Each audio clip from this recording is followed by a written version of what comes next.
Fábio de Moraes Luna, sou mais conhecido em Recife e no Brasil como Spider, né? DJ Spider, B-Boy Spider. E assim, sou natural de Recife, né, Pernambuco. E assim, os primeiros contatos que eu tive com a dança de rua, a música propriamente dita, o que me fez ir para essa questão da dança foi bastante jovem, né?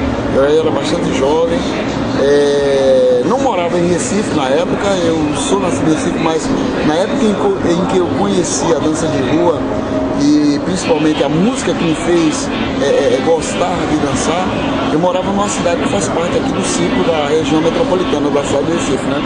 Que é uma cidade chamada Camaragibe.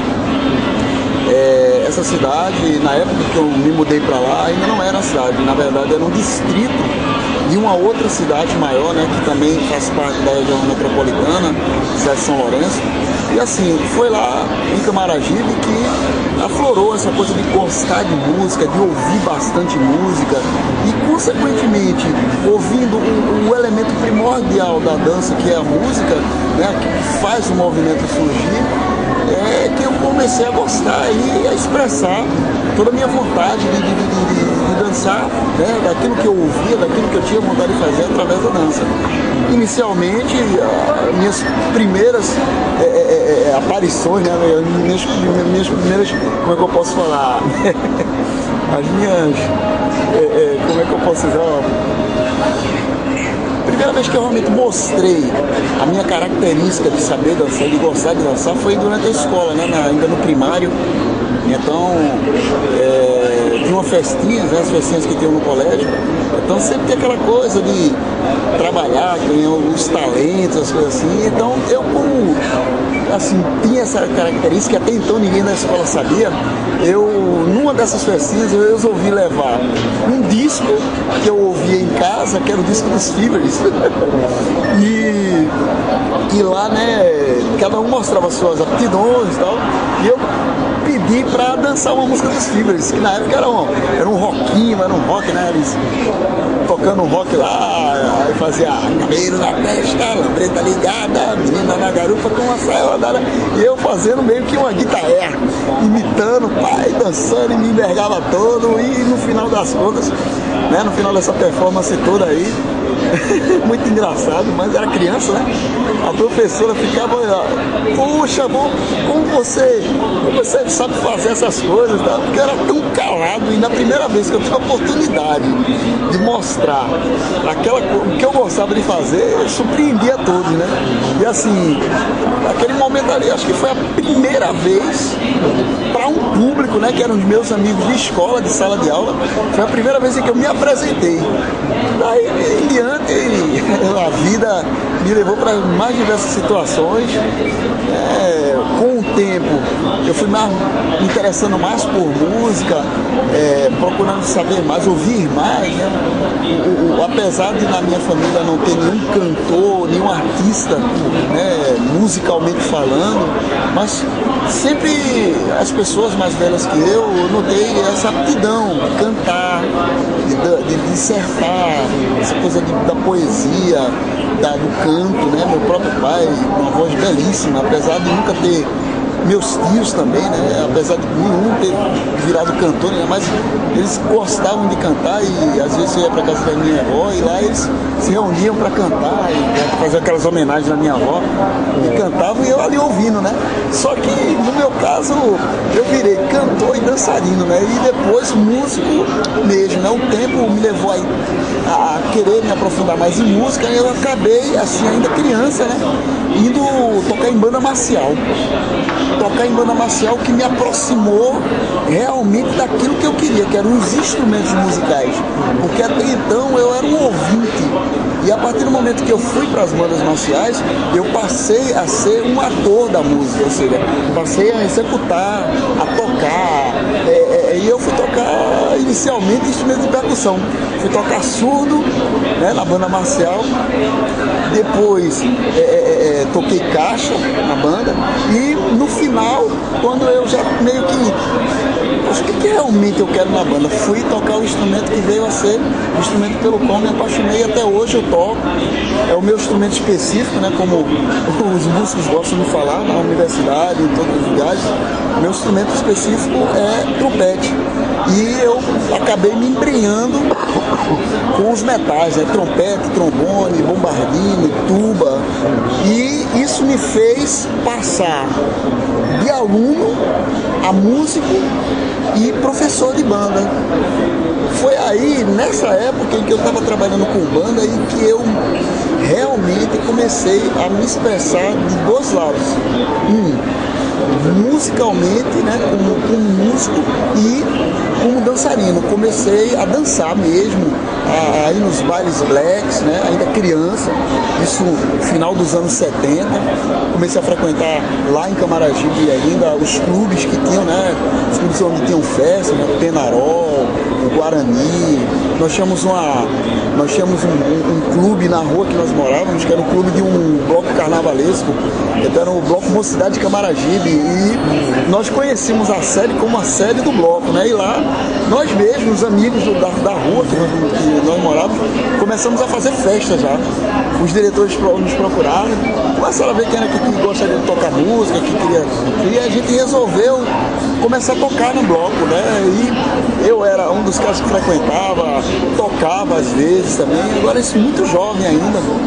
E tinha os meus amigos, né? O Alberto, o Orestes, e eles eram os DJs, né? E a gente tocava os nossos discos. E de repente nós estávamos ainda nos anos, finalzinho dos anos 70, início dos anos 80, nós estávamos à frente de uma festa. Isso lá em Camaragibe, né? Que não é nessa cidade que eu fui morar ainda muito criança, que é da região metropolitana. Então foi aí onde toda aquela galera que me cercava, aqueles caras que se tornaram meus amigos, fizeram parte da minha infância, juventude e adolescência, né?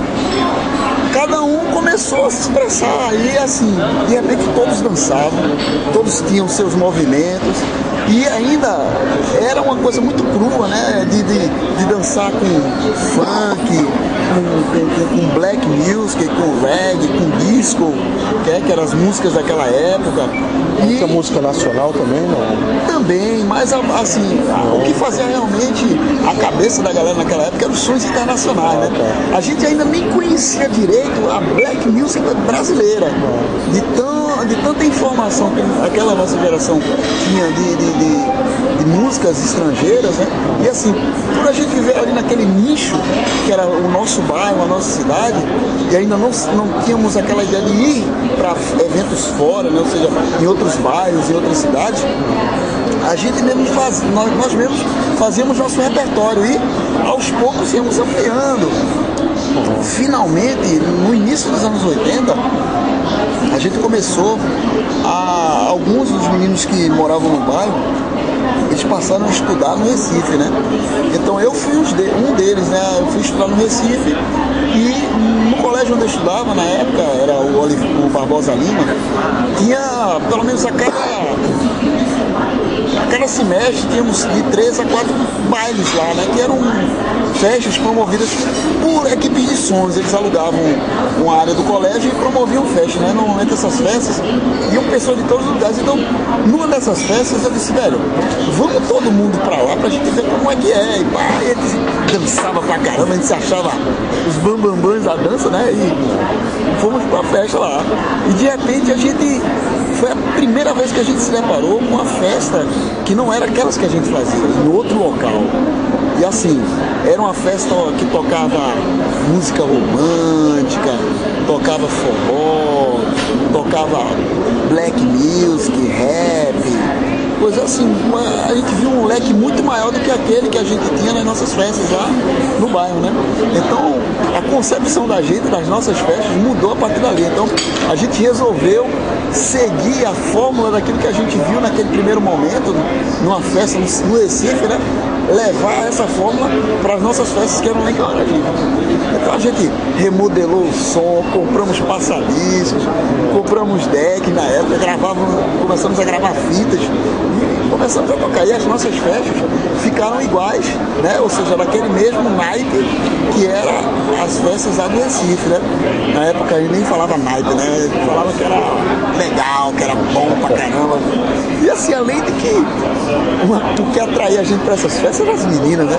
A gente saía de Recife, pô, gatinha pra caramba, a gente ia lá pro Recife, chegava lá sempre alguém se dava de bem. Ficava um bocado chupando dele e alguém se dando bem, e no outro dia era só os comentários. Como essas festas eram normalmente no sábado ou na sexta, a gente passava o domingo só na calçada, conversando, trocando ideia. Poxa, aquela menina, velho, aquela festa, pá, quando é que vai ter outra? E as nossas festas eram no domingo. Nós fazíamos as nossas festas lá em Camaragibe no domingo, né, no bloco. Então, o tempo foi passando, realmente quem dava pra coisa, ou seja, quem gostava de dançar continuou dançando, né? E quem não conseguia, quem não tinha aptidão, que era mais copiava o que os outros faziam, meio que passou de dançarino a meio que espectador, né? E viu que realmente existiam uns caras que tinham uma aptidão maior e esses caras seguiram em frente. Eu fui um deles e finalmente, eu acho que em 1981, mais ou menos do meio para o final de 1981, foi quando eu me deparei pela primeira vez com aquilo que iria definitivamente mudar a minha vida, apesar de ser fragmento, né? Apesar de ser um fragmento de todo um universo que eu viria depois conhecer, né?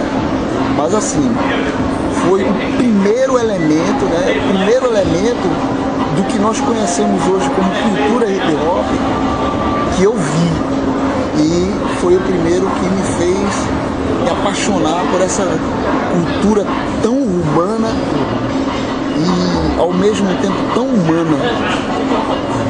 Porque na época, quando eu vi, eu já dançava funk, assim, modestamente fazia parte da melhor geração daquela época. Apesar de não ser de Recife, e saber que os melhores dançarinos de funk, os mais conhecidos, serem de Recife, mas eu fazia parte de um trio que, esse mesmo trio de dançarinos de funk, que era formado por mim, pelo Nelson e pelo Onésimo, né? Nós éramos três, e só nós três, depois de um certo tempo, é que íamos, que frequentávamos, que continuamos a ir para os bailes funk, né? Os bailes blacks. Então, fomos nós, né? Eu primeiramente, que vi pela primeira vez a dança b-boy, né?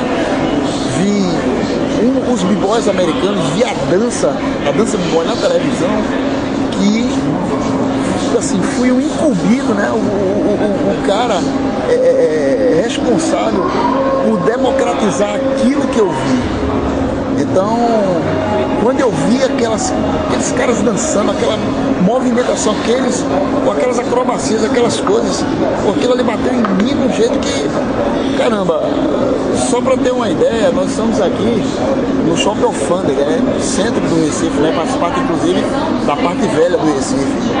Eu imagino que no momento que eu vi aquela matéria na televisão, que eu vi aquilo ali, foi no Fantástico,